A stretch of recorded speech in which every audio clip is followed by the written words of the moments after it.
তো আমরা যেটা করব যে টপিকটা সেটা হচ্ছে অ্যাঞ্জিওস্পার্মের অল্টারনেশন অফ জেনারেশন, গুপ্তবীজির মধ্যে জনুক্রমটা কিভাবে ঘটছে সেটা সম্পর্কে আমরা পড়বো এখানে।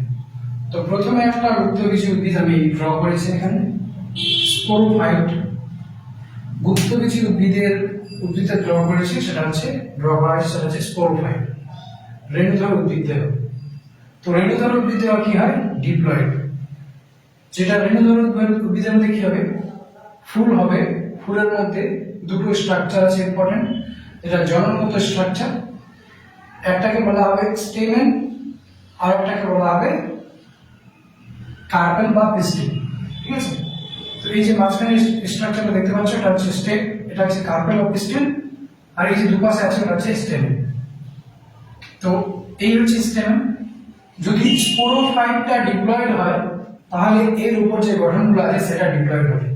যেমন তুমি একটা গাছ দেখতে পাচ্ছ, সেই গাছটা যদি ডিপ্লয়েড হয় তাহলে গাছের পাতার কোষ সবকিছু, ফুল ফল এগুলো ডিপ্লয়েড হবে।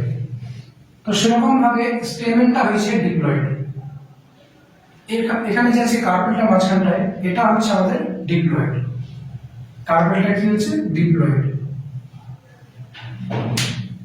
এবার কি হলো, স্টেমেনের দুটো অংশ, একটাকে বলা আছে ফিলামেন্ট, এই যে সিলিন্ডার লাইক স্ট্রাকচার আছে তাকে বলা আছে ফিলামেন্ট, আর উপরে যে ফিলামেন্টের যে টিপে আছে অগ্রভাগে যে অংশটা আছে তাকে বলা আছে অ্যান্থার। ঠিক আছে? এই অ্যান্থারের মধ্যে থাকে পোলেন গ্রেন বা পরাগরেণু। এই অ্যান্থারের মধ্যে থাকে না, ওটা তৈরি হয়, পরাগরেণু তৈরি হবে। ঠিক আছে? পরাগরেণু কিভাবে তৈরি হবে? এই অ্যান্থারে থাকবে পোলের মাদার সেল, রেণু মাতৃকোষ। ওই রেণু মাতৃকোষ, পরাগরেণু মাতৃকোষ থেকে মিওসিস হয়ে পোলেন গ্রেন বা পরাগরেণু তৈরি হবে। তো এটা ডিপ্লয়েড স্ট্রাকচার। এখান থেকে যখন মিওসিস হয়ে পোলেন গ্রেন বা পরাগরেণু তৈরি হলো, তো এটা হচ্ছে haploid structure, pollen grain haploid. এই পোলেন গ্রেন বা পরাগরেণুর মধ্যে পুংগ্যামেট থাকবে, এই যে পুংগ্যামেট। তাহলে এখানে পুংগ্যামেট তৈরি করলাম। এই ফুলের মধ্যে কি আছে? কার্পেল আছে, মাঝখানে অংশটাকে কি বলা আছে? কার্পেল। কার্পেলের আবার তিনটা অংশ, কার্পেল বা পিস্টিল বলা হয়েছে।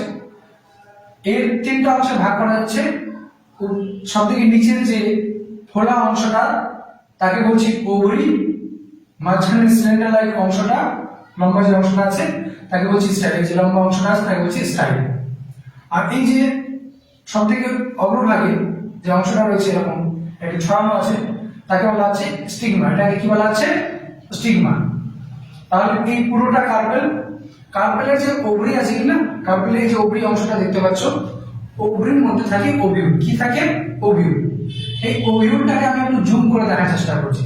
তো ওভিউলটা যে আছে, ওভিউলের মধ্যে অনেকগুলো কোষ আছে, এই যে কালো কালো দেখতে পাচ্ছ কিনা, এগুলো হচ্ছে অনেকগুলো কোষ। এই কোষগুলোকে বলা আছে নিউসেলাস। কি বলা আছে? নিউসেলাস।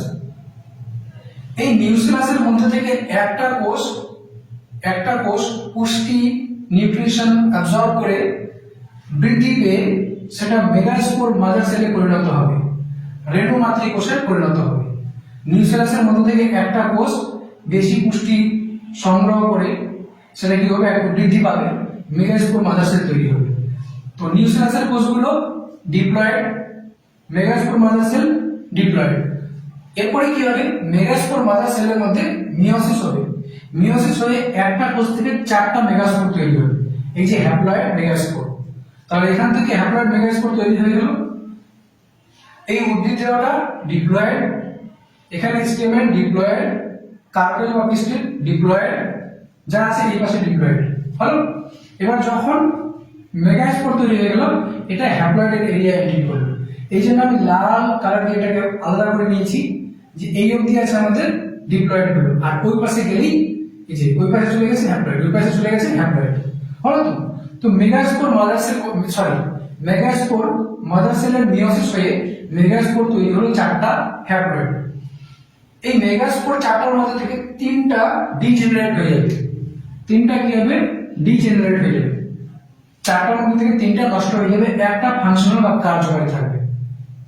এটা বিভাজিত হয়ে চারটা কোষ তৈরি হলো, তো তিনটা নষ্ট হয়ে যাবে, একটা ভালো থাকবে। ওই একটা ফাংশনাল কোষটা কি করবে? এরকম এমব্রিও স্যাক তৈরি করবে। ঠিক আছে? Embryo sec. এমব্রিও স্যাকের এখানে এগ সেল থাকবে, কি থাকবে? এগ সেল থাকবে। এমব্রিও স্যাকে কি হবে? এমব্রিও স্যাকে 7টা কোষ থাকবে, 8টা নিউক্লিয়াস থাকবে। 7 সেল 8 নিউক্লিয়েট স্টেজ। কি বললাম আমি? 7 সেল 8 নিউক্লিয়েট স্টেজ। এই যে এখানে দেখতে পাচ্ছ দুটো সিনার্জিক সেল আর একটা হচ্ছে এগ সেল। এই যে এটা হচ্ছে আমাদের এটা এই দুটো হচ্ছে সিনার্জিক সেল আর এটা হচ্ছে এগ সেল। মাঝখানে যে বৃহদাকার গঠনটা দেখতে পাচ্ছ এটাও একটা কোষ, ঠিক আছে? এর মধ্যে আছে পোলার নিউক্লিয়াস। এখানে দুটো নিউক্লিয়াস ফিউজ হয়ে একসঙ্গে আছে, এই জন্য এটা একটু বড় করে দেখানো হয়েছে। আর এই যে এটা হচ্ছে অ্যান্টিপোডাল। এই যে তিনটা দেখা যাচ্ছে গঠন, যে এই যে একটা দুটো তিনটা, এগুলোকে বলা হবে অ্যান্টিপোডাল সেল। তাহলে উপরে হলো 3টা কোষ, নিচে 3টা কোষ, 6টা কোষ, আর মাঝখানে বৃহদাকার যে কোষটা দেখা যাচ্ছে এই যে পুরোটা এটা একটা কোষ, তাহলে 7টা কোষ। 7টা কোষ। তো এখানে 3টা নিউক্লিয়াস, নিচে 3টা নিউক্লিয়াস, আর এখানে 2টা নিউক্লিয়াস একসঙ্গে আছে, তো 8টা নিউক্লিয়াস, ঠিক আছে? তো এই জন্য বলা আছে 7 সেল 8 নিউক্লিয়েট এমব্রিও সেল, ঠিক আছে? কি বলছে এটাকে? Embryo cell. কোথা থেকে ডেভেলপ হলো? একটা ফাংশনাল মেগাস্পোর থেকে ডেভেলপ হলো এটা। তো এখানকার এগ সেল আর এই যে পলেন গ্রেন থেকে যে মেল গ্যামেটটা আছে, এই দুটো কি করলো? ফার্টিলাইজেশন করলো, নিষেক সম্পন্ন করলো। নিষেক সম্পন্ন করার পরে কি হলো? সেখান থেকে জাইগোট তৈরি হলো। এবার যখনই ফার্টিলাইজেশন হলো তো এটা আবার ডিপ্লয়েড দশায় চলে আসলো। তো এই জন্য এই পাশে হ্যাপ্লয়েড আছে, রেড মানে যে লাল লাইনটা ড্র করা আছে তার পাশে হ্যাপ্লয়েড আছে, এই পাশে ডিপ্লয়েড আছে। তো তখন আমি এটাকে আবার ডিপ্লয়েডের মধ্যে ঘিরে নিলাম। জাইগোট তৈরি হলো, জাইগোট থেকে তৈরি হলো ভ্রূণ বা এমব্রিও। এটা এনসিআরটি বই ডায়াগ্রাম এরকম আছে এমব্রিওটা। অল্টারনেশন জেনারেশন ক্লাস 11 বই ছবিটা যেটা আছে, এমব্রিও তৈরি হলো। তো ভ্রূণ, ভ্রূণ থেকে কি হবে? এখন আবার অর্গানিজম তৈরি হবে। তো ভ্রূণটাও কি হবে? ভ্রূণটাও অবশ্যই ডিপ্লয়েড কোষ থেকে এটা ডিপ্লয়েড, এখানে মাইটোসিস হবে। জাইগোটের মাইটোসিস হয়ে কি করবে? এমব্রিও তৈরি করবে। তাহলে এই হচ্ছে আমাদের গুপ্তবীজ উদ্ভিদের জনক্রম।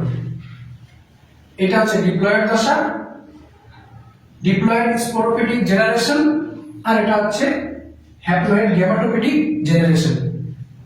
সব থেকে বেশি কি দেখতে পাই আমরা? যদি কোনো একটা উদ্ভিদকে দেখি, যেটা আমরা আম গাছ, গুপ্তবীজ উদ্ভিদ আম গাছ, তো ওকে যদি আমরা দেখি তাহলে আমি ডিপ্লয়েড দশাটা দেখি, মানে এই গাছটা হচ্ছে ডিপ্লয়েড। তাহলে আম গাছের মধ্যে বা গুপ্তবীজের মধ্যে যেটা মূল উদ্ভিদ দেওয়া আছে তাকে বলা হয় ডিপ্লয়েড, মূল উদ্ভিদ দেওয়া বলা হবে ডিপ্লয়েড। আর যদি জীবন চক্রের কথা বলা হয় তাহলে বলা হবে ডিপ্লন্টিক। ডিপ্লন্টিক কেন? কারণ জীবন চক্রে ডিপ্লয়েড দশাটা প্রচুর পরিমাণে আছে, বেশি সময় ধরে থাকে, সালোক সংশ্লেষকারী, এই জন্য জীবন চক্রকে বলা হচ্ছে ডিপ্লন্টিক।